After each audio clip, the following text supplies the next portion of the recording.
Standing between us and the rocky cave here is this Deathclaw, sleeping of course. Now in order to get to Virgil you will have to deal with him, and once you do you can rock on up and go into the cave, which gets renamed to Virgil's laboratory as you try to go in. On the map it'll still be Rocky Cave. There are several things to note about this. Firstly, he will not be here until you do the quest, The Glowing Sea, in which case you can go to the Crater of Antrim, talk about where he is, and once you arrive here, he'll be present. Now, do not destroy his turrets or Protectron, it messes up the quest line, it's best you just leave them alone.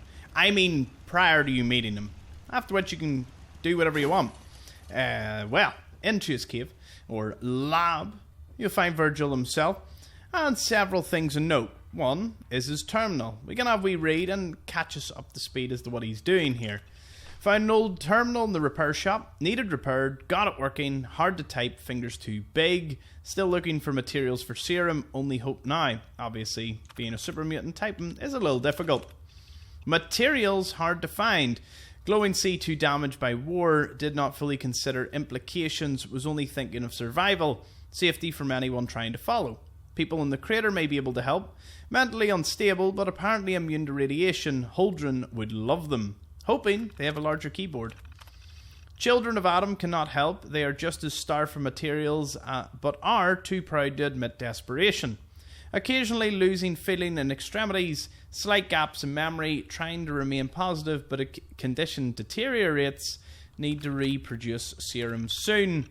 Serum can't be made here, tools unavailable, hands too clumsy to perform delicate actions, typing getting harder, makes me too angry.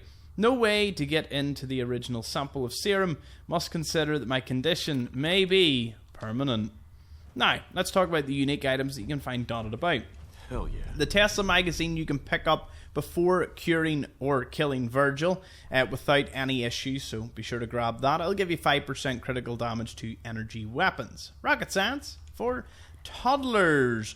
He's got plenty of items just strewn about.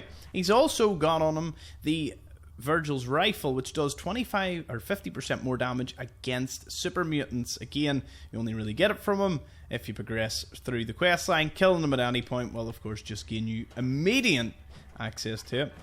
There's lots of junk. Now, once you cure him, he will let you take everything, so you can just sweep your way through his workplace here. Oh, it appears the lunchbox is actually okay to take. And you can get some items in his steamer trunk. Little fun fact, his bed here is a super mutant bed, of course. But after you change him back to a human, both the cooking station and bed turn into normal bed and cooking station, which is pretty neat.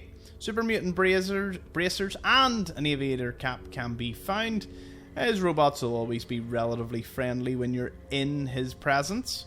The one thing that might be a little more difficult to spot is the mini nuke underneath and a stealth boy. Although when I say difficult to look, I just didn't turn to my right. Grab all of those and his cave is essentially looted and all for you. You can disarm all the traps. You don't have to go through them again. Get you some tin cans that you can break down, which is pretty neat. As for the location of this place, it is at the southwest corner of the map. In fact, it's off the map.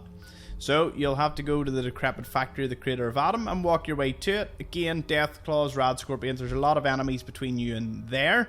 So be very careful. And if you try to go from the Sentinel site to the west, there's a lot of enemies there too. So there's no particularly safe route. You just have to, I don't know, sprint your way through it, I suppose. That concludes Virgil's Cave. So I'll see you on the next one. Thank you for watching.